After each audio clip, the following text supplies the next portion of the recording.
కొనసాగుతాయని చెప్తున్నారు. ప్రస్తుతం అయితే ఒక స్మాల్ బ్రేక్ ఇచ్చారు. దీన్ని మీరు ఏ విధంగా చూస్తున్నారు? అంటే ట్రంప్ సిచ్యువేషన్ సంబంధించి మీరేం మాట్లాడతారు? ట్రంప్ ఇచ్చినటువంటి స్టేట్మెంట్ ప్రకారం చర్చలు కొనసాగుతున్నాయి 2 రోజులుగా అని చెప్పాడు. 2 రోజులుగా చర్చలు కొనసాగుతున్నది నిజమై ఉంటే 48 గంటల డెడ్ లైన్ ట్రంప్ ఎందుకు పెట్టుంటాడు? 24 గంటల క్రితం పెట్టాడు డెడ్ లైన్, 36 గంటలు అనుకుంటా, 36 గంటల క్రితం పెట్టాడు. ఎందుకు పెట్టుంటాడు? చర్చలు స్టార్ట్ అయ్యి ఉంటే, ఒక మంచి వాతావరణంలో చర్చలు స్టార్ట్ అయ్యి ఉన్నదే నిజమై ఉంటే ట్రంప్ చెప్తున్న దాని ప్రకారం 48 గంటల డెడ్ లైన్ పెట్టి ఉన్నాడు కదా. 48 గంటల్లో కనుక మీరు హార్మోజ్ జలసంధిని ఫుల్‌ఫ్లెడ్జ్‌గా ఓపెన్ చేయకపోతే ఇరాన్ దేశంలో ఉన్నటువంటి విద్యుత్ కేంద్రాల మీద దాడి చేస్తాను అనేటువంటి ఒక పెద్ద స్టేట్మెంట్ ఇవ్వడు కదా. అంటే కాదు, ట్రంప్ చెప్తున్న రీజన్ కరెక్ట్ కాదు, ఇంకేదో ఉంది. ఆ ఇంకేదో ఏంటి అంటే, ట్రంప్ ఆ భయపెట్టినా కానీ ఇరాన్ బెదరలేదు. ఇరాన్ పైగా ఓపెన్ గా చెప్పేసింది, మేము ఇప్పటి వరకు హార్మోజ్ జలసంధిని ఫుల్‌ఫ్లెడ్జ్‌గా క్లోజ్ చేయలేదు. యుద్ధంతో డైరెక్ట్ గా లేదా ఇండైరెక్ట్ గా సంబంధాలు ఉన్న దేశాల నౌకలు మాత్రమే మేము ఆపుతున్నాం, మిగతా దేశాల నౌకలు మేము పంపిస్తున్నాం. కానీ మీరు నిజంగా మా దేశం వైపు వచ్చి మా పవర్ కేంద్రాల మీద దాడి చేస్తే మేము ఫుల్‌ఫ్లెడ్జ్‌గా హార్మోజ్ జలసంధిని క్లోజ్ చేస్తామనే మాట వాడారు.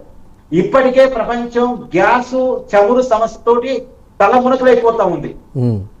ఒకవైపు రేట్లు పెరగడం పక్కన పెట్టండి, రేట్లు పెరగడం పక్కన పెడితే ఉత్పత్తిలో కూడా కొరత వస్తుంది. ఇప్పుడు ట్రంప్ ఇచ్చినటువంటి స్టేట్మెంట్ నేను అనుకోవటం ప్రపంచ దేశాలు, అమెరికా మిత్ర దేశాలు కూడా తీవ్రంగా వ్యతిరేకించి ఉండొచ్చు. మీరు ఇచ్చిన స్టేట్మెంట్ కరెక్ట్ కాదు, ఇప్పటికే ఉత్పత్తి కేంద్రాల మీద దాడి చేయడం ఏంటి, ఇప్పుడు ఇరాన్ లో ఉన్నటువంటి పవర్ స్టేషన్ మీద దాడి చేస్తానటువంటి స్టేట్మెంట్ చాలా పెద్ద స్టేట్మెంట్. ఇప్పటికే ఉత్పత్తి కేంద్రాలను నాశనం అయిపోయి ఉన్నాయి. ఇరాన్ దాడి ఫలితంగా గల్ఫ్ దేశాల్లో ఉన్నటువంటి, ఇప్పుడు ఎగ్జాంపుల్ అండి, ఖతార్ లో ఉన్నటువంటి గ్యాస్ కేంద్రాన్ని, ఉత్పత్తి కేంద్రాన్ని ఇరాన్ పేర్చి వేసింది. అది రికవరీ కావడానికి కూడా ఇంకో 3-4 సంవత్సరాలు పట్టిందట. 10% సప్లై అవుతూ ఉంటుంది మన దేశానికి. ఇప్పుడు ఆ 10% సప్లై ఒక 3 సంవత్సరాల పాటు స్టక్ అయిపోయినట్టే లెక్క, ఆగిపోయినట్టే లెక్క. సో గల్ఫ్ దేశాల ఆర్థిక పరిస్థితి చిన్నాభిన్నం అయిపోతుంది. మీరు అన్నదాన్ని బట్టి యుద్ధం చేయడం అనేది ఈజీనే, కానీ దాని తర్వాత జరిగేటువంటి డ్యామేజ్ ని కవర్ చేసుకోవడానికి చాలా ఇయర్స్ పడుతుంది. సో బిఫోర్ దట్ ట్రంప్ కొన్ని వ్యాఖ్యలు కూడా చేశారు మాట్లాడుతూ కూడా. అవి ఒక్కసారి మనం చూద్దామని, దాని తర్వాత డిబేట్ కంటిన్యూ చేద్దాం. అమెరికా ఇరాన్ల మధ్య చర్చలు జరిగాయి ట్రంప్ అంటూ ఒక టైటిల్ అయితే మనం ఇప్పుడు చూస్తున్నాం. అంటే ఆయన మాట్లాడారు, చర్చలు జరిగాయి అంటున్నారు. చర్చల సందర్భంగా కొన్ని కీలక అంశాలు కూడా వచ్చాయి. సో ట్రంప్ న్యూక్లియర్ ఆయుధాలు వాడబోమని కూడా ఇరాన్ చెప్పినట్టుగా కూడా చెప్తున్నారు ఆయన. సో అంటే నిజంగా దీన్ని ట్రంప్ తగ్గారా లేదా ఇరాన్ కొంత నెగ్గిందన్న విషయానికి వస్తే కనుక, మేము న్యూక్లియర్ ఆయుధాలు వాడబోమని ఇరాన్ చెప్పిందని ట్రంప్ చెప్తున్నారు. సో ఎలా చూడాలి కార్తిక్ గారు, దీన్ని నమ్మచ్చా? ఇది కూడా నమ్మచ్చా? ఇక్కడ ఒక విషయం ఉందండి, ఒక లీక్ ఉంది. జెనీవా చర్చల్లో అంటే యుద్ధం స్టార్ట్ కావడానికంటే ముందే ఇరాన్ ఒప్పుకుందంట, మేము యురేనియాన్ని అమెరికాకు అప్పు చెప్తాము, అణ్వాయుధాల తయారీని స్టాప్ చేస్తాము అనేది ఒప్పుకుందంట. ఒప్పుకున్న తర్వాత కూడా ఎందుకు దాడి జరిగిందంటే, ఎంత అవునన్నా కాదన్నా అమెరికా లక్ష్యం ఏంది, ఇరాన్ పూర్తిగా తన చేతుల్లోకి తీసుకోవాలనేది ట్రంప్ యొక్క లక్ష్యం. అందుకనే ఖమేనీని టార్గెట్ చేసి ఫస్ట్ గా చంపేశారు. రంజాన్ మోసంలో వాళ్ళ సుప్రీం డేటాని చంపేయడానికి ఇరాన్ చాలా సీరియస్ తీసుకుంది, చాలా సీరియస్ తీసుకుంది. అమెరికా ఇజ్రాయెల్ ఏమనుకున్నాయి అంటే, మన 2 దేశాలు, ఇరాన్ అనేది ఒక చిన్న బచ్చా, వాళ్ళు ఏమిటి ఒక 2 రోజుల్లో మనకు లొంగిపోతారని అనుకున్నారు. కానీ లొంగిపోవటం పక్కన పెట్టి చుక్కలు చూపించారు. ఇప్పుడు ఎగ్జాంపుల్ అండి, నిన్న ఇజ్రాయెల్ కి ఐరన్ డ్రోన్ ఉంటుంది, ఇజ్రాయెల్ లోకి వెళ్ళి ఇజ్రాయెల్ లో ఉన్నటువంటి అణ్వాయుధ కేంద్రాన్ని కొట్టడం అనేది చిన్న విషయం కాదు. కానీ ఇరాన్ క్షిపణులు ఇజ్రాయెల్ లోపలికి వెళ్ళి వాళ్ళ దేశంలో దాడులు చేశాయి. దాదాపు 200 మంది గాయపడ్డారు, కొంతమంది చనిపోయారనే వార్త మనం చూసాం. అంత చిన్న విషయం కాదు. ఇరాన్ ఒకవైపు సర్వనాశనం అయిపోతున్నా, నేను ఎట్టాగా నాశనం అయిపోతున్నా కాబట్టి అవతల వాళ్ళని కూడా అంతే దెబ్బ కొట్టాలని కసిగా పనిచేస్తుంది ఇరాన్. చావు దెబ్బ కొట్టే ప్రయత్నం చేసింది.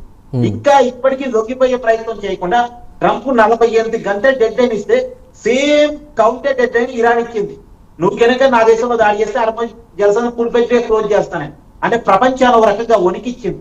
ఇప్పుడు మనకి చూడండి, దుబాయ్ ఎయిర్పోర్ట్ ఎన్నాళ్ళుగా క్లోజ్ అయ్యింది, దుబాయ్ రియల్ ఎస్టేట్ వ్యాపారం ఏ రకంగా పడిపోయింది, ఇలా దుబాయ్ ఆర్థికంగా ఎంత సర్వనాశనం అయిపోయింది అని గల్ఫ్ దేశాల ఆర్థిక వ్యవస్థ చిన్నాభిన్నం చేసి పడేసింది. అంటే ప్రపంచ దేశాలను ఒక రకంగా భయపెట్టగలిగింది, వాళ్ళ నుంచి ట్రంప్ మీద ఒత్తిడి పెట్టగలిగింది. మొత్తానికి ట్రంప్ ఒత్తిడికి ఎదుర్కొన్నాడు. పైగా అమెరికా ఇజ్రాయెల్ పెట్టిన ఖర్చుతో పోలిస్తే ఇరాన్ పెట్టిన ఖర్చు చాలా తక్కువ. రోజుకి 8-9 వేల కోట్ల రూపాయలు అమెరికా ఖర్చు పెడుతుంది, అదే రకమైన ఖర్చు ఇజ్రాయెల్ ఖర్చు పెడుతుంది. ఈ రెండు దేశాలు కలిసి 16-17 వేల కోట్ల రూపాయలు రోజు ఖర్చు పెడుతున్నాయి. కానీ చిన్న చిన్న డ్రోన్లతోటి ఇరాన్ అంత ఖర్చు పెట్టకుండా వీళ్ళు పెట్టే ఖర్చులో సగం ఖర్చుతోటి యుద్ధాన్ని ఎదుర్కొంటా ఉంది. పైగా నేను అనుకోవటం ఎంతన్నా అవునన్నా కాదన్నా టెక్నాలజీ పరంగా చైనా సహాయం ఇరాన్కి ఉండవచ్చు. ఆ ఉంటే వల్ల కూడా ఇరాన్ కొంచెం తెగించి పోరాటం చేస్తోంది. సో నన్ను ఏం చేస్తారు, నాశనం చేస్తారు. నేను నాశనం అయ్యే లోపు ప్రపంచాన్ని నాశనం చేస్తానని ఇరాన్ కంకలో పట్టుకుని కూర్చుంది. పైగా ఇప్పుడు ఒక భయం ఏంటంటే సముద్రపు అంతర్మార్గాల్లో ఉన్నటువంటి సబ్సీ కేబుల్స్ ను కూడా ఇరాన్ టార్గెట్ చేయబోతుంది అన్నటువంటి ఒక భయం. అదే కనుక టార్గెట్ చేస్తే ప్రపంచంలో ఉన్నటువంటి డేటా ట్రాన్స్ఫర్ పూర్తిగా ఆగిపోతుంది. ఇంటర్నెట్ సమస్య వస్తుంది. ఇంటర్నెట్ సమస్య వచ్చిందంటే ప్రపంచంలో ఉన్నటువంటి ఆర్థిక వ్యవస్థ అతలాకుతలం అయ్యేటువంటి అవకాశం ఉంటుంది. అమెజాన్, గూగుల్ ఇలాంటి పెద్ద పెద్ద ఐటీ డేటా కంపెనీలు మొత్తం కూడా అమెరికా బేస్ పనిచేస్తున్నాయి. అమెరికా ఆర్థిక వ్యవస్థ దాని మీద ఆధారపడి ఉంది. ఇప్పుడు కనుక కొలాప్స్ అయితే అది ప్రపంచానికి అతిపెద్ద సమస్యగా మారేటువంటి అవకాశం కూడా ఉండేటువంటి అవకాశం ఉంది. సో ఇలా రకరకాల పరిణామాలు కొంత ఎంత అవునన్నా కాదని ట్రంప్ ను భయపెట్టాయి. పైగా వైట్ హౌస్ వాళ్ళు 18 లక్షల కోట్ల రూపాయల యుద్ధం ఖర్చు ఉండొచ్చు, మాకు దీనికి ఆమోదం కావాలని అమెరికా కాంగ్రెస్ కి ప్రతిపాదన పంపించారు. ఆ ప్రతిపాదన మీద అమెరికా కాంగ్రెస్ ఇంతవరకు కూడా మద్దతుగా స్టేట్మెంట్ ఇవ్వలేదు, అంటే వాళ్ళు తీర్మానం చేయలేదు అమెరికా. ఇలా రకరకాల పరిణామాలు మొత్తానికి యుద్ధం క్లోజ్ చేసే విధంగా నేను అనుకోవటం పెద్ద వ్యాపార కంపెనీల లాబింగ్, గల్ఫ్ దేశాల ఒత్తిడి, మొత్తానికి ఇరాన్ ఇంకా తలపకపోవటం, యుద్ధం ఎన్నాళ్ళు కొనసాగిందో క్లారిటీ లేకపోవటం, హార్మోజ్ జలసంధి ముందు పెట్టి ఇరాన్ గట్టిగా కౌంటర్ ఇవ్వటం, ఈ రకరకాల పరిణామాల్లో నుంచి ట్రంప్ కొంత వెనక్కి తగ్గి ఉండొచ్చు అని అనుకుంటున్నాను. వెనక్కి తగ్గడం ఎన్నాళ్ళు అనేది మాత్రం క్లారిటీ లేదు. ట్రంప్ నమ్మలేము.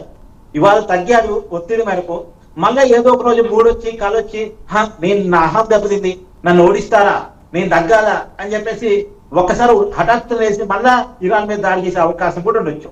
ట్రంప్ అంత ఈజీగా నమ్మటానికి లేదు. రైట్ దాని గురించి కూడా మాట్లాడదామండి. రాధా గారు, ట్రంప్ మేము చర్చలకి సిద్ధంగా ఉన్నామంటున్నారు, మరోపక్క చర్చలు జరుగుతున్నాయి అంటున్నారు. ఇక్కడే మనకు అర్థమవుతుంది. ఇంకోవైపు చూసుకుంటే కనుక ఒకవేళ చర్చలే జరిగితే దానికి ఇరాన్ సిద్ధంగా ఉంటుందా, లేదంటే అమెరికాని ఇరుకుని పెడుతుందా అనేటువంటిది కూడా ప్రశ్న. దాన్ని ఎలా చూడాలి? ఇక్కడ ట్రంప్ ట్వీట్స్ని కానీ లేదంటే ట్రంప్ సోషల్ మీడియాలో స్టేట్మెంట్స్ని కానీ మనం ఇక్కడ చాలా ఆలోచనతో చూడాలి. బికాస్ ఏది కూడా ఇమీడియట్గా చేంజ్ చేసే పక్షంలో